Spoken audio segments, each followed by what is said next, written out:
लोकसभा 6 मुरादाबाद से सपा और इंडिया गठबंधन प्रत्याशी रुचि वीरा लगातार अपने लोकसभा क्षेत्र की सभी विधानसभा, नगर पालिका परिषद, नगर पंचायत और ग्रामीण क्षेत्रों में जनसंपर्क करती दिखाई दे रही हैं।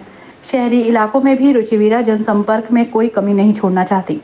वो घर घर जाकर और साथ ही व्यापारियों के पास पहुंचकर अपने हक में वोट करने की अपील रुचि वीरा कर रही हैं। एक और जहां रुचि वीरा के द्वारा जनसंपर्क किया जा रहा है, तो वहीं उनकी बेटी स्वाति वीरा भी अपनी मां रुचि वीरा के जन समर्थन में जुटी हुई हैं।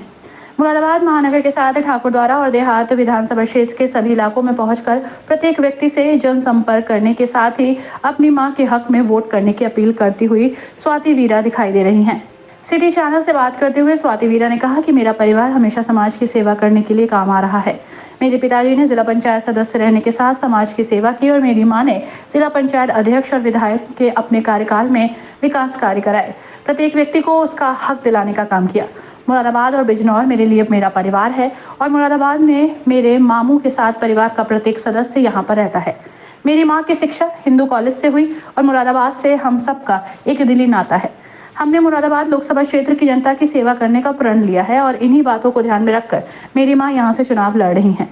सभी धर्म जाति का हमें भरपूर समर्थन मिल रहा है। जहां हम जाते हैं वहां बड़े प्यार से हमको सम्मान दिया जाता है। क्षेत्र की समस्याएं भी हमें बताई जाती हैं। चुनाव हमारा बहुत बेहतर है और अच्छा चल रहा है।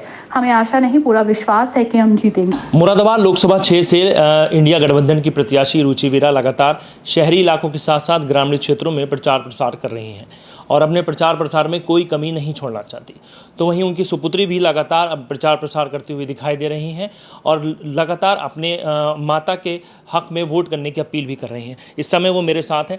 मैडम, आप देखिए, पारिवारिक हम लोगों की ये परंपरा रही है कि लोगों की सेवा करें, उनके सुख दुख में शामिल हों और जिस भी तरीके से सेवा कर सकें उसे करने का परिवार ने हमेशा से काम किया है।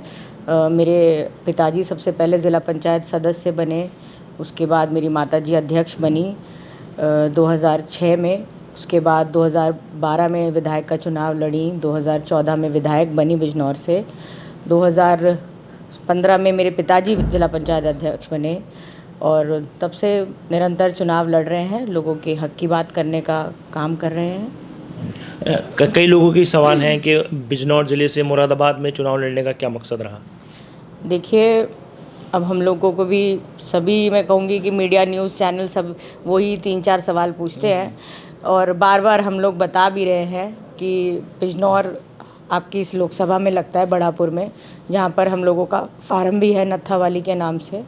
दूसरा, मुरादाबाद की बात करें तो हसनपुर में उनकी जन्म हुआ, उनका पढ़ाई उन्होंने मुरादाबाद से करी है, हिंदू इंटर कॉलेज से करी है, शादी बिजनौर में हुई है और बहुत मेरे यहाँ पे बुआ, मेरी जो आपकी प्रत्याशी हैं रुचि वीरा, उनकी बुआ का परिवार यहाँ पे है, उनके बहुत रिश्तेदार यहाँ पर हैं और सब ज़ोरों शोरों से हमें चुनाव लड़ा रहे हैं, हर तरीके का लोगों में बीच में जाने का काम कर रहे हैं। तो ये कोई भी हम बाहरी नहीं है, हमारा तो मैं कहूँगी कि आपकी प्रत्याशी जो रुचि वीरा हैं, उनका मैका भी इस लोकसभा में है और उनका ससुराल भी इस लोकसभा में है।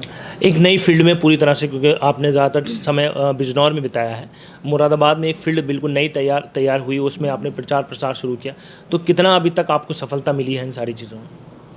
हम लोगों को बहुत प्यार और सहयोग मिल रहा है, हर जाति का, हर वर्ग का।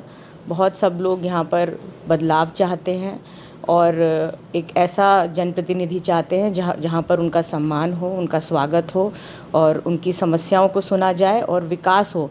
मुरादाबाद में मैं देखती हूँ कि स्मार्ट सिटी है, लेकिन सब जगह सड़कें टूटी हुई हैं, धूल है। तो मैं समझ नहीं पा रही हूँ कि हमारे भारतीय जनता पार्टी की सरकार ने क्या परिभाषा समझी है स्मार्ट सिटी की। अब तक जिन जिन क्षेत्रों में आप गई हैं, आपको क्या लगता है कि उन क्षेत्रों में हमें कितनी सफलता मिली है और अभी कहाँ तक अभी आप पहुँच रहे हैं? हम लोगों को बहुत सफलता मिल रही है कि जैसे मैंने आपको बताया कि हर वर्ग, हर समाज का व्यक्ति बदलाव चाह रहा है और उनको समझ आ रही है कि ऐसा हमें नेता चाहिए जो लोगों के बीच में रहे, जो लोगों का सम्मान करे और जहाँ पर उनकी सुनवाई हो। शुरू में जो सारी चीज़ें विरोध के रूप में आई थी, अब उसमें आप कहीं ना कहीं समझती हैं कि अब लोग आपसे जुड़ने की कोशिश कर रहे हैं? बिल्कुल, लोग जुड़ रहे हैं। जो समाजवादी पार्टी में आस्था रखते हैं, जो उस विचारधारा से आस्था रखते हैं, आपसी भाईचारे की सोच रखते हैं, विकास की सोच रखते हैं, इंडिया गठबंधन और कांग्रेस के अलायंस से सब लोग जुड़ रहे हैं। और जैसे मैं बार बार आपसे कह रही हूँ कि हमें हर वर्ग, हर समाज का जो है सहयोग मिल रहा है, हमेशा से यही रहा है, क्योंकि हम लोग सेकुलर राजनीति करते हैं, हम लोगों को बांटने की राजनीति नहीं करते। कितने बजे से शुरू करती हैं चुनाव प्रचार और कितने बजे तक रहता है आपका पूरा? ये तो भाई सुबह 8 बजे से शुरू हो जाता है, दूर के क्षेत्र में जाना होता है तो सुबह 6 बजे से हो जाता है, रात को 12 बजे 2 बजे तो रहता ही है चुनाव में, क्योंकि बहुत कम समय मिला, 20-22 दिन का चुनाव है, तो ज़्यादा से ज़्यादा लोगों में हमको पहुंचना है, तो समय का पूरा इस्तेमाल करना है। मुरादाबाद लोकसभा क्षेत्र की जनता से आप क्या कहना चाहती हैं अपने शब्दों में? हम जब भी क्षेत्र में अभी जा रहे हैं तो बहुत तरीके की समस्याएं मिल रही हैं, बहुत बेसिक समस्याएं हैं, सड़क की, कई जगह पर पुल की समस्याएं आई हैं, ताकि जो है लोगों को अभी बहुत लंबा रास्ता लेना पड़ रहा है। मुरादाबाद शहर में मैं अगर बात करूं तो यहाँ पर एक लाइन पार एक कोयला कपूर फैक्ट्री का एक मुद्दा हमारे बीच में आया, जिसका जो पुल है वो कपूर कंपनी का पुल, वो जो है अभी रोक दिया गया, उस पर पूरा नहीं बना है। और भी बहुत सारी, सबसे पहली तो स्मार्ट सिटी की बात है कि यहाँ पर कोऑर्डिनेशन नहीं है, सब लोगों के अलग अलग जो सेक्टर अलग अलग काम कर रहे हैं, कभी पाइपलाइन, गैस पाइपलाइन के लिए खोद दे रहे हैं, कभी नीचा जो है सड़क बना दी है, ऊंची सड़क बनानी चाहिए, मानक के अनुसार काम नहीं हुआ है सर। बिल्कुल बिल्कुल। और देखिए यहाँ पे मुरादाबाद एक बड़ा शहर है, यहाँ पर पढ़ाई के लिए एक विश्वविद्यालय एक जो है होना चाहिए, यहाँ पर विश्वविद्यालय के स्तर का एक यहाँ पर यूनिवर्सिटी होनी चाहिए। जैसे वो उस विश्वविद्यालय के जो काम है वो घोषणा हो गई है और उसका पैसा भी सैंक्शन हो गया है मुरादाबाद में। चलिए, ये तो देखिए कब घोषणा हुई है, कब जाके होगा। स्मार्ट सिटी भी 10 साल पहले घोषणा हो गई थी 2014 में, लेकिन आज कितना स्मार्ट है मुरादाबाद सिटी ये आप लोग भी जानते हैं। तो मेरा बार बार यही कहना है कि बातें वायदे तो बहुत हैं,